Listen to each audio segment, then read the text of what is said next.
All right, guys, we have guys and gals, folks. Welcome back, folks, people. I don't know. Let's talk about this awesome knife. This is the Fanatic Edge Omen version 2. So it was loaned in from my friend Chris. He runs a YouTube channel, Thai Addiction, as well as an Instagram. He doesn't do a lot of videos lately, but he does post a lot of stuff on Instagram. So I'll put links to that down below. This is a knife I didn't really know anything about, and I'm glad that I got to see it and get to hang out with it and whatever, right? Because it's a pretty cool knife. It's a little small in my hand. I feel just a slight bit cramped, but it's locked in solid. So it's actually feels pretty good. So this is made by Riot. So you know right off of the bat, it's going to be good.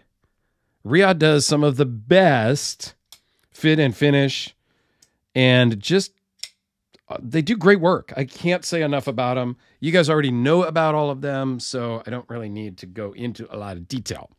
So let's zoom in and take a look at some of the details of this version. So these base model price start at $365. You add some money for this starburst pattern. You add some money for these, I believe there's zirconium thumb studs. You add money for this, I believe they call it the toxic wash? Apocalypse anodizing, I think is what they call it. The anodized or titanium hardware, so you pay a little extra for all of these upgrades, right? So this one, I believe, comes in around $550. Yes, that's $550 for a Chinese-made knife. And no, I have no problem with that. You guys can disagree respectfully down in the comments. Please do. Let's talk about that. This is an LMAX blade with a Tanto grind, with a flat grind up here and a hollow grind down here. I think it's just awesome. And that starburst pattern really makes this kind of pop. Yeah, I really like the finish that Chris picked out on this guy. I believe he bought it brand new. I don't recall. Yes, as you might have seen, there is some, it could use a sharpening and a little bit of freshening up on the blade because there's a few little chingaderas, but it's still good to go. It just needs a little bit of a stropping and a little bit of TLC, and it'll be awesome. This works great in the pocket.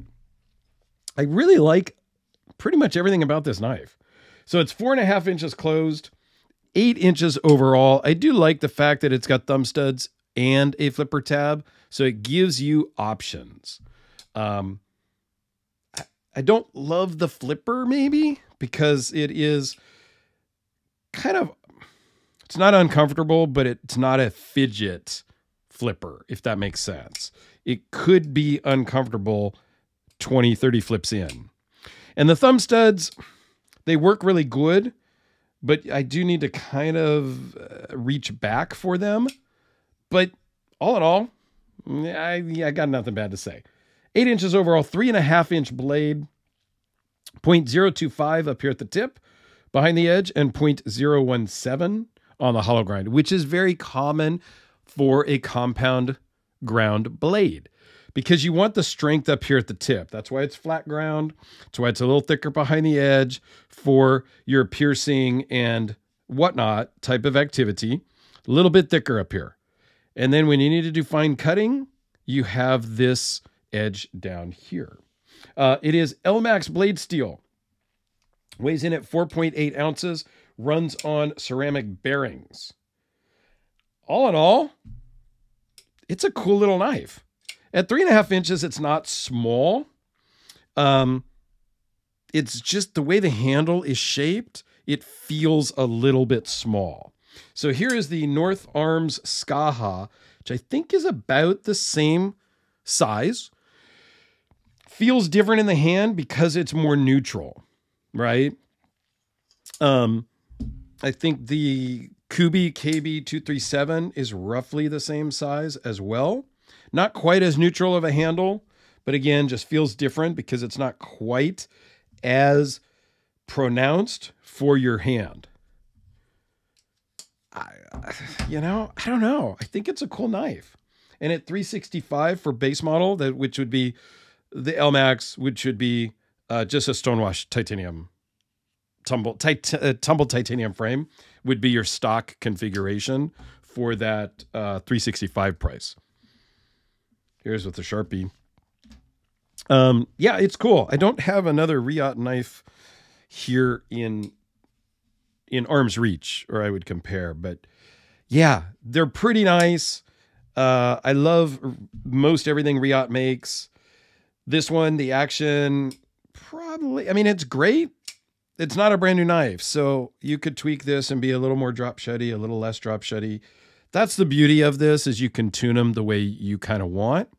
This one could probably use a tear down and some cleaning based on what I saw inside when I was kind of cleaning it out myself. And I believe, let me look, I don't recall now. I've looked at so many things. Oh, there is no milling on the inside, but there was a lot of dust and debris and stuff in there.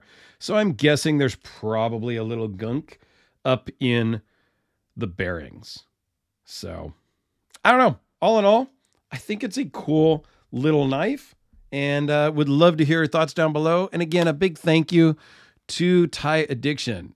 He's just one of those guys. This knife was originally, well, before me, it was with a Therapeutic Edge and Women Carry Knives. Chris is the guy that just ships a lot of his knives out to the community so that we can all enjoy them, experience them, and share them.